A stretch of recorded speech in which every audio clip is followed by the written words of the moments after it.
Can the West Virginia Mountaineers win back-to-back Big 12 games for the first time this year? Well, if they are going to do that, it's the Iowa State Cyclones that stand in their way. Mountaineer Paul and I are going to review it right after the intro.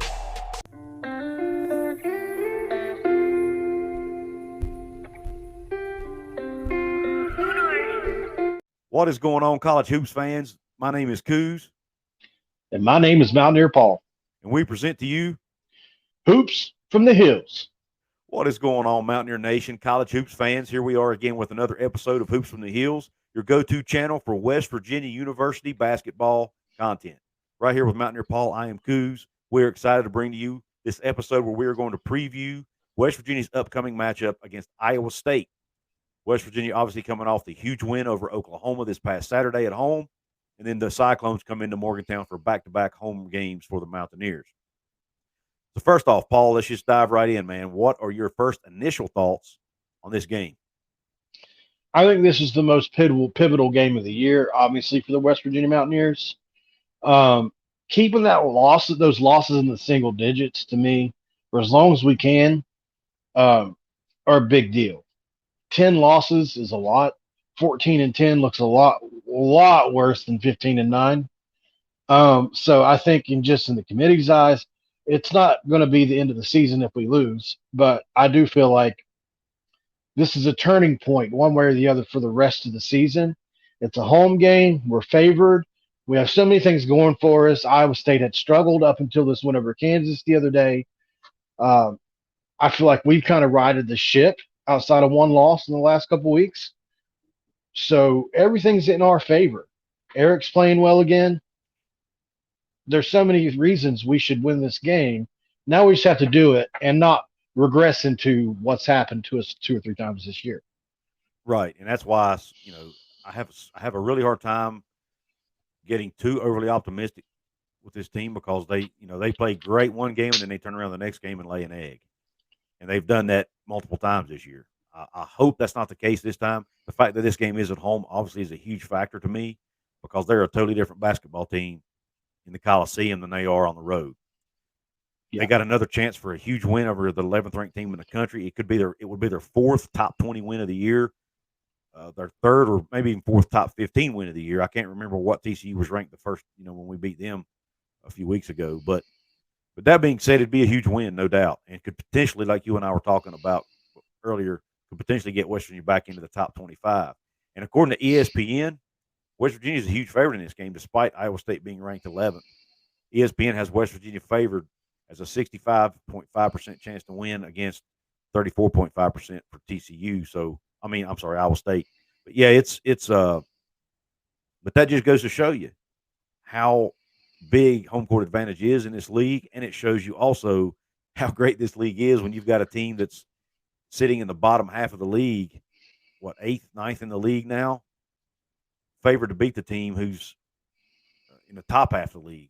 First, or I think they're sitting at 2nd or 3rd right now. I haven't looked at the standings today, but it changes almost daily because everybody's beating everybody, man. It's just chaos, but it just goes to show you how good this league is.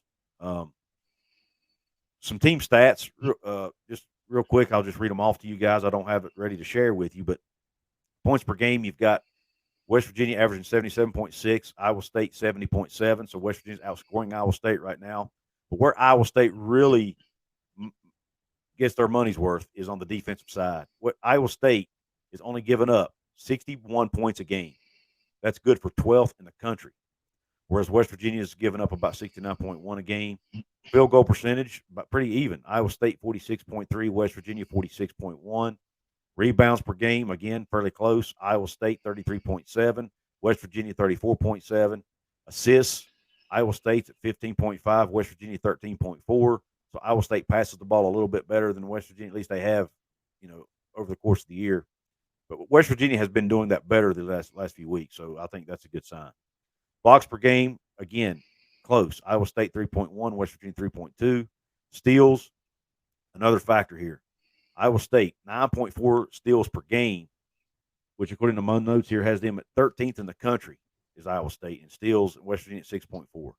So, in hearing those stats, Paul, what's the one thing that stands out in your mind right there? Well, excuse me. Iowa State has a lot of length, and I think that has a lot to do. They play the passing lanes. Watching them the few times I have this year, and the fact that they get so many turnovers, and they remind me of Huggins' coach team in so many ways. A lot of their offense comes off transition, whether that be from a turnover or from a rebound, because obviously, let Bob Huggins tell it. Obviously, defense rebounding is a part of defense. Right. So they play that way. They're just a hair better than Mountaineers on the boards this year, so that means they're good or above average. Um, but I'll tell you what, man, they remind me of us in another way too, and that's that they have so many people that can score it. They've got at least 4 guys that average close to double figures a game. So you really never know who's going to step up and win. And looking up and down their schedule before we did the video, obviously I haven't seen every game they played this year. They've had several guys step up in several different games. It's never been, I mean, they have one guy that averages the most and who's the go-to guy. Right. But anybody can beat you. So they're not an offensive juggernaut, but they have capable players at everywhere on the floor. Right. Yeah, the one thing that stands out to me with them, and another thing, back to the turnover thing, if we get the West Virginia team that turns the ball over 19, 20 times in one game, they will get blown off the court because Iowa State will turn you over and they'll do it a lot. Like we mentioned the steals earlier, in overall forced turnovers, they're 7th in the country in forced turnovers. Conversely, West Virginia is 181st in the country in turnovers committed per game. So now we've seen them start to turn the corner and turn that around. But if that team rears its head again, they're going to be in for a long day because Iowa State will turn them over if they don't take care of the basketball. I would love to see a breakdown of the Mountaineers home versus away in turnovers. I would just love to see that because it seems like we perform so well at home a bunch of times. And in the video I did on here the other day, that's one of the things I looked at the success of this team. And anytime we've had 12 or less in the turnover department, imagine that this team has won games. Well, number one, those are possessions that you don't fumble away and that you get a productive shot out of and a chance to rebound and score again off of sometimes with this team because they offensive rebound it. But also, it's turnovers are so, I don't know how to explain it. If you've ever played basketball, turnovers are one of those things. It's almost like you get up out of bed in the morning, you stub your toe, right? And it's just the snowball effect. Yeah. Turnovers are that way too. It's almost like once you start doing it, you get even more careless, or you try to overcompensate. You try to do crazier things, and we've seen this team do that. We've seen them just throw the most ignorant passes imaginable, do some crazy things that even I haven't seen at the college level sometimes. So, but like you said, they have turned the corner, which proves they are capable of not doing it. So, and this all falls back to our prediction early in the year. Will this team gel at the end of the year, have between 18 and 20 wins? We said it way back when. Both of us did. We both agreed. I think we're starting to look right. I was actually thinking about that last night because I'm looking at the remaining schedule, and somebody posted on Twitter how many games does the Mountaineers win, and I said 4. And I looked down, and that puts them right at 18 wins, which is what I predicted. And I'm like, man, it'd be really cool if I'm right. I hope they win more than 18 because I want to see them be a shoe-in for the tournament, not be on the bubble. But 18 wins is looking more and more likely if they hold that, and that's just if they hold home court serve on the home court, and win no games in the tourney. Right. We all I think conference tournament. Yeah, I think you predicted 19 maybe, which is something like that. Yeah, and I predicted 18. So we were both in that 18 to 20 range. So it's very possible you and I could end up being right. But I would rather the West Virginia I'd rather them win all their games than you and I be wrong. Heck yeah. I'd gladly take that. But real quick, let's run down some stats for Iowa State real quick, some individual stats. Jaron Holmes is their leading scorer, averaging 13.6 points a game. Next on that list right behind him is Gabe Kalshore, and I hope I pronounced his name right. He's averaging 13.2. Caleb Grills, 10.7. All of those guys are guards. Then right behind him is Osuni, and I hope I pronounced his name right again. But he's a 6'10 center. He's averaging just under 10 at 9.3. He's also averaging a little over a block a game, but like you pointed out before we started, Paul, he averaged almost 3 blocks a game the previous 2 seasons. So he's a great shot blocker and is really good at protecting the rim. So that's going to be a challenge for guys like Jimmy Bell and Okonkwo and those guys. I've got confidence in our guys though, and but there again, you look at him. He's 218 pounds.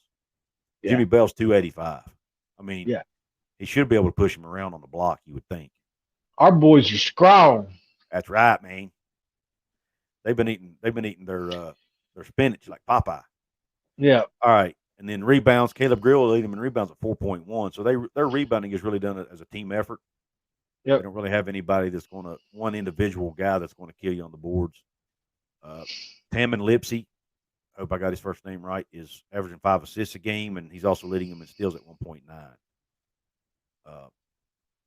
And in West Virginia, you've got obviously Eric Stevenson leading the team in scoring, 14.9 a game.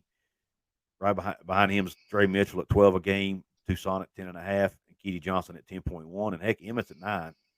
So they've got 4 guys almost averaging double figures. Jimmy Bell's leading us in rebounding at 5.8. Keedy's 3 assists a game, 1.5 steals a game, and James Okonkwo's 0.7 blocks. But I think that number's going to come up here. I think he'll get up to that 1 block a game. He's a microwave. He's the microwave, man. He comes off the bench, like he played 14 minutes. He had a double-double. Yeah, great description.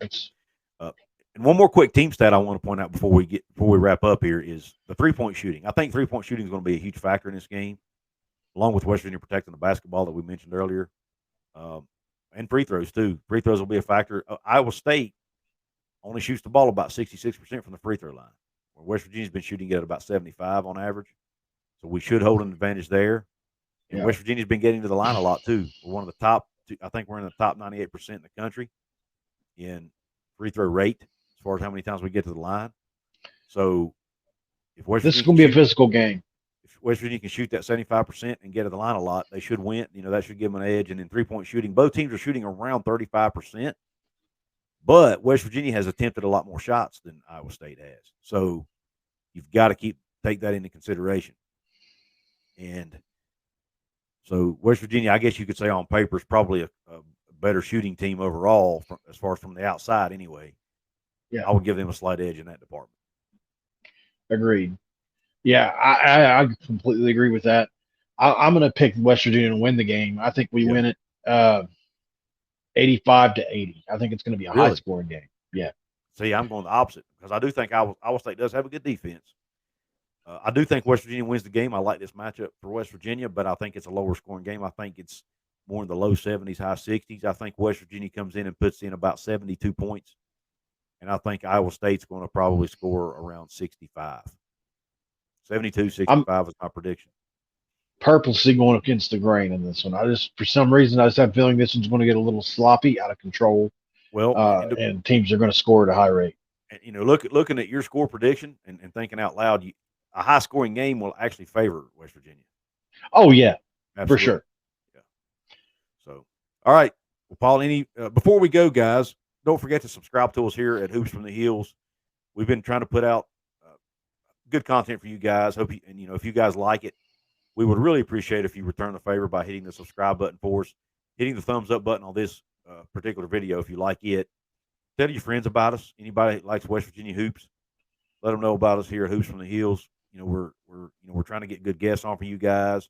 We've had Ryan and Russ from the Ryan and Russ show. We were able to get Chase Harler, former West Virginia Mountaineer player, on. There'll be more of those types of shows to come. We've had Ethan Bach on here with us. So actually have something out to Nathan Adrian as we speak now too. That'd be awesome. So we're working hard for you guys, trying to get quality content, hear from other people that other than just the two of us. So only way you can return a favor really, and it's absolutely free, is just hit that subscribe button, hit the like button if you like what we're doing here. And drop a comment below. Let us know what you think. What's the score prediction for this game from you guys? We want to hear your thoughts. Do you agree with my score prediction or Paul's? Do you think it's going to be a higher scoring game or a lower scoring game? Paul, any last words, man? Let's go Mountaineers. Let's do it, guys. Until the next show, we're out.